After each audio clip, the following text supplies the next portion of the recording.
Hello, Spreaker.com universe. This is indeed the great one, Nate the Great, here live on Spreaker.com for Pro Talk Wrestling, episode 98. That is right, just a few more episodes away until the Sunday finale. And with me here is the illegitimate son to the illegitimate father, Jim Cornette, the mastermind behind Wrestling with Regret. I have with me here tonight the one and only Brian Zane. Brian, thank you so much for being a part of this.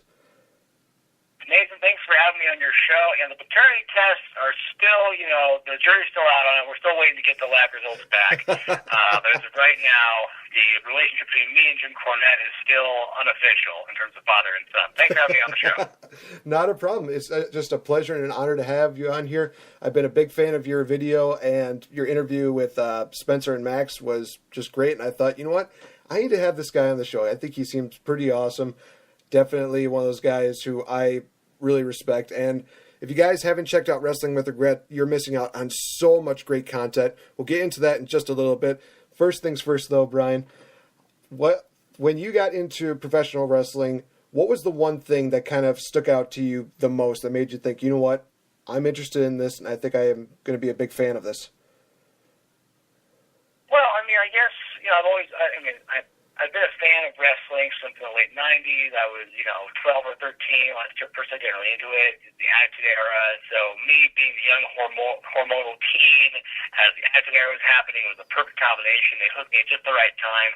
So, from then on out, I always kind of had, visions in my head. Oh, wouldn't it be cool if I was this this kind of character, this and that. So I've always toyed with it in the back of my mind, but I was never an athlete. I never did sports or anything like that, so I didn't have any kind of athletic background. I did have a theater background because I've been performing in theater since I was a little kid, so I was a natural performer. I remember I was a freshman in college, and I was at the University of Oregon. I was just kind of looking up on a whim. Somehow I discovered that Playboy Buddy Rose, who's famously known for having the blowaway diet sketch in the WWF, Buddy Rose and Colonel LeBeers had a wrestling school up in Portland, my hometown, which is 2 hours away on the road. So, I figured, it's like the opportunity's there. I've always wanted to give it a try. And, what's the worst that can happen? And so, that's kind of how I started training for it. And, eventually time went on, and, started wrestling in 2006. I just celebrated my 10-year anniversary of my first match, and, it's been fun ever since. Yeah, talking about your first matchup, you actually just uploaded a little bit of what happened during that deal, but what was kind of your mindset going into your first ever wrestling match, and what were some of the things that kind of went wrong during that deal? Because I know you talked about that quite a bit. Well, the first match I ever had was, against a big dude, and there wasn't much to it, really. And to be honest, though, that's the match that I show in Wrestling with Regret is technically my third match, second or third match, really. The first match I did went a lot longer and got a lot more competitive, but we don't have video of it. I could never find it. So, as far as canon is concerned, my match with Paul the Door is my first match. Starting out wrestling was really nerve-wracking. You get all these... It was probably one of the most nervous experiences I went through in my life was my first wrestling match. It was in front of a crowd of 20 people, and it was this little pizza joint / bar, and it was just, looking back, it was very exhilarating to say I did it. If you look back at my matches, I have a few of my matches from Portland up on YouTube. You can see, I was never the best wrestler. Physique aside, it was just I boxed at least one thing a match. When it came to actually intensity, delivering moves, I didn't really have a good look for it. I move around like a glitchy video game character. That's the best way I could describe my wrestling style. It's very glitchy, very ragdoll physics style kind of video game character. And, it was just difficult. Mentally, I understood how to do the wrestling and how psychology worked and everything, but physically I didn't have the coordination to really be able to pull it off. So it was kind of a blessing in disguise that about a year later I became a manager, because I still can be involved in the business, and I just don't have to, embarrass myself out in the ring anymore. Well, at least you can give yourself a little more credit, because I think I'd much rather watch one of your matches than an Eva Marie match, but that's a totally different story right there. So talking about the genesis of Wrestling Regret, how did it come out to be? Because I'm guessing it is a little more than just, somebody saying like, oh, you have some good opinions here, you should start your own YouTube series. How did Wrestling with Regret come to be? It kind of came about a few years ago. Actually, it was 4 years ago I first had the idea to do it. The show was almost 3 years old, but the idea for Wrestling with Regret kind of came well before that, because I've always been a big fan of channels or online critics like the Nostalgia Critic and Lane Cara and Todd in the Shadows and Phaelus and the Angry Video Game Nerd. And as I'm watching all this stuff, I realized, like, God, there's a lot of critics online for all these different genres, but there was no one really covering wrestling in this way, in this kind of humorous, looking back at these silly angles, silly storylines kind of thing. No one was really doing that. The one or two people I were able to find, they weren't very big channels, and I didn't like their production value. And so I thought, well, gosh, I have some opinions, and I have experience in the wrestling business, so I think I have different ones than the average fan who goes on YouTube, and I have TV production experience, so I have that edge. Boy, why don't I just do it? I'll make your channel like that. And so that's kind of where it came about. And so the hardest part was just getting the ball rolling, making, finding content, finding stuff to make fun of, writing episodes. That was really the toughest part, was just getting it started. Because, like I said, there was about a year between when I first had the idea and when I finally actually pulled the trigger on it. But yeah, and trying to think, because there are a lot of people on YouTube who do talk about wrestling, but it's all audio based. Like there's Meltzer and there's Alvarez and there's stuff. And of course, so their stuff's all over YouTube. There's podcasts, and then there's Saw Monster, and then there's Mike Work. There's all these different people on YouTube who talk about wrestling, but it's all audio based. And I think there's such, at the time when I was making the show, I felt there was such untapped potential for doing a video version of it. Kind of, again, the Nostalgia Critic. That's the style I've admitted in the past that I have, lovingly ripped off for my show. So, yeah, that was kind of how it all came about. I just wanted to be the first person or one of the first people to fill that niche. And since then, there's been, plenty of people who do the wrestling thing. I feel the really good wrestling YouTube channels, whether it comes to video or audio, are very few and far between. But I think that, I consider myself one of the best, and I'm not trying to be, egotistical about it. I just think in terms of a quality standpoint, like you look at video production and just story arcs and just the way it's done. I think mine's one of the stronger ones out there. How many videos have you gotten uploaded on your channel right now? There's about 170 something that are live, and there's at least 4 or 5 that are in the can and ready to be uploaded. They're mostly re-uploads. Some older episodes that got blocked, they're going to be put up at a later time. I've got more on the way, but right now it's getting close to 200 videos, which I never expected to make that many. Oh, that's insane. And through all those videos, you've worked with a lot of countless people. You've worked with James Mitchell, you've worked with Adam Blampier, you worked with Jim Cornette.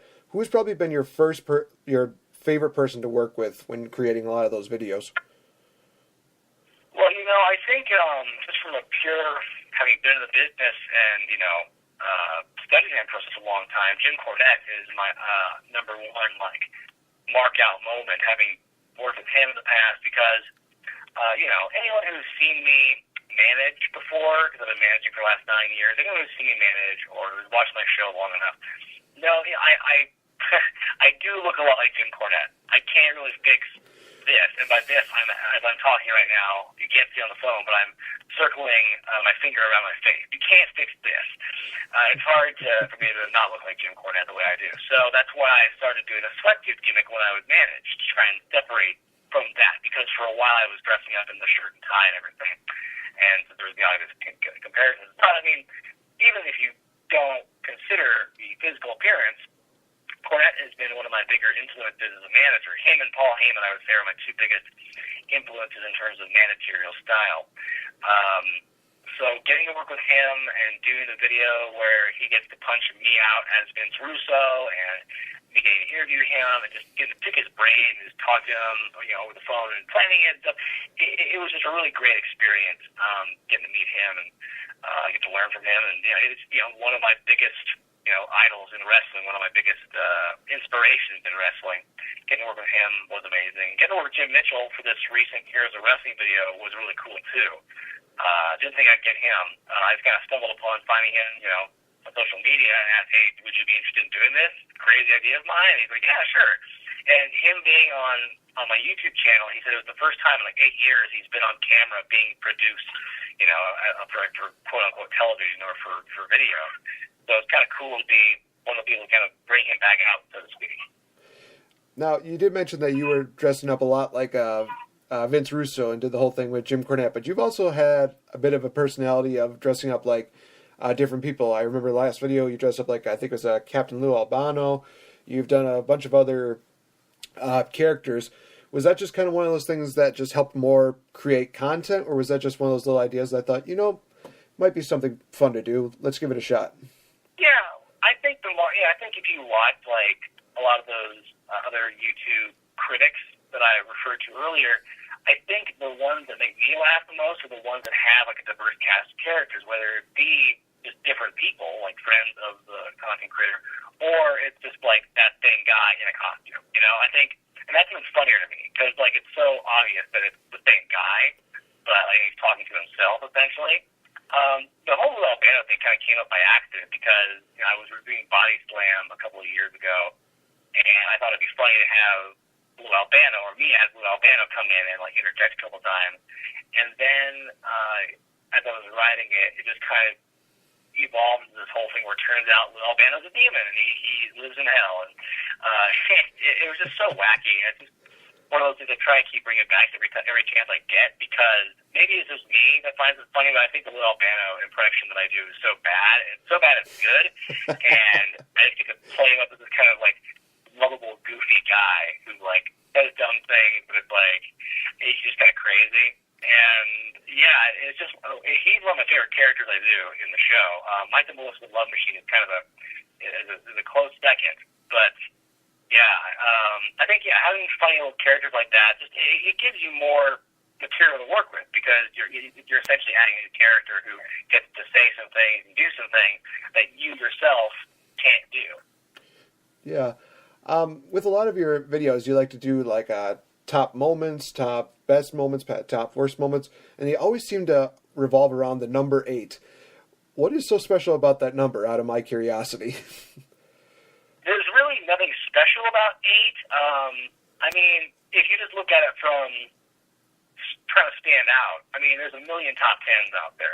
Everyone does top 10. Nostalgia Craig does top 11. Why does he do 11? Because he likes to go one step beyond. That's what he said. I do 8. Well, the first top 8 I ever did was my top 8 worst Vince McMahon storyline. And you could probably fill 10, but just because I think it was just a severe bout of laziness I was going through at the time. I just wanted to do 8 because I figured I have 8 really strong ones. I don't really want to try and like fill the remaining 2 with like weak ones, Okay. So I came up with 8, and I'm like, yeah, well, I don't want to change it now. I've done 8 once. I don't want to bop around between 8, 9, 10, 8, So I figured I might as well keep it top 8, and that sets me apart because nobody else does top 8s, and why be like everybody else? Why do top 8 like everybody else who does a list? Yeah, that makes a lot of sense. I honestly thought it was maybe just like representing like how many years you've either watched wrestling or how many years possibly like an anniversary for your show, something like that. But no, that actually makes a lot more sense. I was just being lazy one day. That's the only reason. So, is there anybody that you would really like to work with? Like I said, I mentioned some of the people that you have worked with in the past. Is there anybody in particular where it's just like, oh, if I worked with this guy, I would be like super happy, or I feel like my life is complete or something? I mean, any chance I get to work with somebody in the business, I think is something I could check off the bucket list. I mean, like I said, I worked with Cornette, I worked with Sinister Minister, I worked with Tyrus. Those are the wrestlers I've worked on. I'm trying to think, and of course all the people I know personally on the independent level in my territory, Nevada, California, I've worked with, and that's been great too. As far as like, any wrestling name who wants to work with me, I'll take them. I'll find some way to put them in, obviously. As far as YouTube personalities I'd love to work with, I mean, I'd love the chance to work with, James Rolfe or Doug Walker, or Spoonie, someone like that, or Brad Jones. Jones, and these are guys whose work I really admire and I'd like to work with. And I was very fortunate to work with Salas earlier this year on that level. So I'd like to work with some more people like that. I think that'd be really fun. But yeah, I mean, getting to work with people like Cornette and Jim Mitchell and Tyrus, to me that it really validates my work, because not everybody gets to do that. Not everybody on YouTube gets to work on that level with wrestlers and stuff. I mean, people can interview wrestlers and wrestling personalities. I see that a lot. That's another one of those things. Like, it's easy to get an interview with somebody, but to get them involved in a sketch or something where like they get to play a kind of strange version of their usual selves, that to me is, I take great pleasure in doing that. It's just kind of a great way to, make my show different than everyone else's, basically. Definitely. Well, to get into a more serious topic, we know that WrestleMania is just around the corner, and I actually asked Susie Kennedy from WhatCulture.com this question earlier this week, and I want to ask you the same question. They're really shaping it up to make it seem like NXT TakeOver Dallas is probably going to be a bigger, better show than WrestleMania 32. Is there any way that WrestleMania 32 can just pull it off and maybe surpass NXT TakeOver Dallas, or is that kind of near to impossible at this point? Short of them calling it a bomb threat the day of TakeOver, I don't really know how TakeOver is not going to surpass WrestleMania 32. I think the way they've built the show has not been that great. In the last couple of years, they've been able to get lucky. They've been skating by on their laurels, and they've been able to make the best out of a bad situation. Like 30 for as good as 30 was in hindsight, I think the build to was terrible, and 31 was somehow even worse in terms of build up. But 32 has somehow managed to even surpass that in terms of sucky build. Boy. I don't know how you can get worse than a tug of war between Lesnar and Reigns over the championship belt, and that being it. But there's still 2 weeks to go before WrestleMania. Anything can happen. It's just so weird to see how they've been building. I'm going to be in Dallas for WrestleMania. Before that, I'm going to be in WrestleCon, which I'll talk about later. But we're trying to. My friend Jay Biggs and I, we're going to go hopefully to the WrestleCon Super Show, which is going to be a pretty stacked card. But I kind of wish we had gone to TakeOver. Like, man, that's a really good card. I'm more excited about just being at WrestleMania and being part of a historic crowd than I am about the show itself. At this point, I don't know what they could do to do better than TakeOver. I don't know, unless some severe wish fulfillment and Dean Ambrose not only beats Brock Lesnar but also somehow gets a championship shot the same night and wins. Don't really know what you could do. Or if Daniel Bryan magically recovers from his career-ending concussion. But yeah, I don't know. It's gonna be tough. Pulls the ultimate swerve in professional wrestling. Two matches that people are kind of looking forward to is going to be the Triple H and Roman Reigns match, as well as Undertaker and Shane McMahon matches. I want to get your thoughts on both of those. Start with Roman and Triple H. There are some people that actually would prefer that Triple H retains the championship over Roman Reigns because of the simple fact that they don't think either Roman Reigns is ready or they think he's getting jammed down our throats. But what are your thoughts on, who would you personally prefer to have come out of WrestleMania as the champion? Well, let me say this. When Triple H won the title at the Rumble, I didn't mind the idea of him winning the championship because there was no one else available because everyone's hurt, and it made the most sense because there was the anti-authority storyline going on with Reigns. But my biggest concern, my biggest issue with the way they've been telling the story is that they have not been doing any kind of job of telling the story that Triple H is a corrupt authority figure who's abusing his power. And that should be the first thing they should always talk about, but they have not ever touched on it. And they just treat him like a regular wrestler, which is not what he is. He is, he's a demigod, basically, in WWE, but he's also a suit. So how come you're not playing the fact that he is basically abusing his power to keep the championship away from Roman Reigns? It makes no sense. And they're booking him like a face, which is crazy. So no duh, they're going to cheer Triple H over Roman Reigns. It's just mind-boggling. As far as who I think should win, I do think it should be Roman Reigns because I just wanted to get it over with already. I mean, God, they wanted to do this at WrestleMania 31 and they couldn't go through with it. But they've had a year to build Roman Reigns up and make a championship victory convincing, and they screwed that up.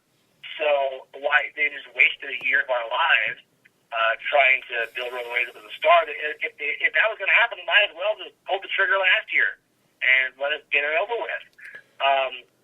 And so I think it really should go to Roman Reigns. As much as people are going to hate it, I think it's like they just got to do it. They got to get over it. Or because if he doesn't win, then they might as well just shoot him in the head in the middle of the ring and just get rid of him. Because they've worked so hard to make him the guy, they might as well put the title on him and see where it goes. I think, basically, if Roman Reigns wins clean against Triple H and like nothing else happens, like if it's a WrestleMania 25 level of bland for the main event, then I think people are going to really be upset. The only way they could salvage it, I think, is not the next night on Raw, but the same night Roman Reigns needs to turn heel, and he needs to turn heel on Dean Ambrose.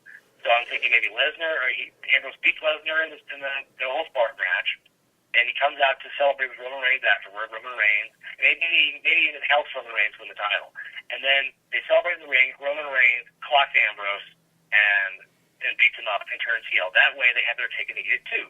Roman Reigns gets to end WrestleMania with the championship. The fans get to boo Roman Reigns, and it will at least align with the script at this point. And they'll have a white-hot babyface in Dean Ambrose with a ready-made storyline. Like, that's all you got to do. If they wait till Raw to do it, I think it's going to make it tougher to swallow. But I think that's what has to happen at WrestleMania in order for it to, like, all work out. I think that's a very good analogy, and I definitely agree with that. Now going from something that's can sort of be fixed to something that really is a bit of a mess in and of itself, and that being the Hell in a Cell match between Taker and Shane McMahon, which apparently this past week they're putting the situation of this being possibly Taker's last match if he loses. Now, a lot of people have been saying, like, oh, that's a dead giveaway to The Undertaker winning right away, but people need to remember that in the past, we've had retirement matches like, Ultimate Warrior Randy Savage, Flair and Shawn Michaels, where they've put the retirement stipulation in, but it never really lasts that much. But I don't know. What are your thoughts on the Shane McMahon Undertaker deal? Well, when it was first announced, there were a lot of question marks surrounding it, and from then on, I've never really been 100% behind it for a lot of reasons. The fact that Shane is not a full-time guy, he's coming back after so many years gone with the company. I'm not saying he can't do a crazy spot here and there, because he's going to have to, because there's the expectation. But when you consider how many other younger guys could have benefited from a match with Taker, and I've never been one of the people like, Taker should lose to an up-and-comer. I've never been one of those people. But, I think in this case, it wouldn't kill him to put, Kevin Owens or Roman Reigns or Dean Ambrose up against The Undertaker, and that would have been a fine match. It wouldn't have hurt him if they did that. And every week this has gone by, the initial pop of Shane coming back was great, but every week that has passed has been, the luster has worn off more and more every week. And, it's the fact that they're throwing all these stipulations in, like the whole Undertaker's last WrestleMania, everyone knows retirements don't mean anything really, unless, except for some extreme cases. But I just, the fact that they're saying this might go on last, I don't know how I feel about that. Because, first of all, I always think championship matches should go on last, unless there's some extreme circumstance. Like maybe it's going to be like 26, where Michael's retired at the end, and maybe Undertaker will retire at the end. I don't know. But I just, the more this goes on, the less interested I am in this match. The fact that they have never, to this point, given Undertaker any kind of rationale as to why he's doing this match. Like, why is he being put up for this, and why is he not fighting it? It just, the way they've been going about booking this match makes no sense. I don't care who wins. I don't want to try and pick who wins. I just know no matter who wins, people will be pissed either way. So that's my take on it. Good point. I can't think of any reason to disagree with that. Well, guys, I did promise Mr. Brian Zane to give him the floor to promote anything that he has coming up. So, Brian, the floor is all yours. So feel free to put anything that you have coming up, and no interruptions. Well, thank you so much. Well, first of all, thanks for having me on the show. I really appreciate it. Not a problem. But yeah, as far as, Wrestling with Regret on YouTube is a W in front of the regret for alliterative purposes. I try to get new episodes up every Tuesday and Thursday, although I'm guessing after WrestleMania it's going to slow down a bit. I will be in Dallas for WrestleMania weekend. The Friday and Saturday before WrestleMania is WrestleCon at the Hyatt Regency in downtown Dallas, Texas. I'm going to have special guests at my table each day. Friday, I'm going to have Sabu and the Super Genie, Melissa Coates. Saturday, I'll be having Lucha Underground star Brian Cage. You might have just seen him at Aztec Warfare 2. And yeah, that's going to be a good old time. I'm going to be signing autographs, selling Wrestling with Regret T-shirts, and giving out swag. And at WrestleCon, there's going to be like dozens, if not hundreds, of other huge wrestling stars who are going to be there. There's going to be a super show on Saturday. And there's just lots of cool things to do at WrestleCon. It's the indie version of Access, is what I can tell you. And then if you run into me at WrestleMania, that's cool too. But yeah, you can find me on Facebook as well, Wrestling with Regret. You can find me on Twitter at DMan Brian Zane, and you can buy my T-shirts at ProWrestlingTees.com/Wrestling with Regret. And I just want to thank everyone for supporting me these last few years. It's surpassed 100,000 subscribers a couple weeks ago, and it's still climbing. So, really happy to be on this ride. Well, thank you so much, Brian, for taking some time to be on the show. I definitely appreciate it. You're a big time, wrestling fan, and I am a big time fan of yours. So thank you so much. It means a lot that you came on this show. Guys, this is going to wrap it up for Pro Talk Wrestling here with the one and only Brian Zane. Thank you so much. Tune in Saturday for another show, and we will see you on that day. So see you guys.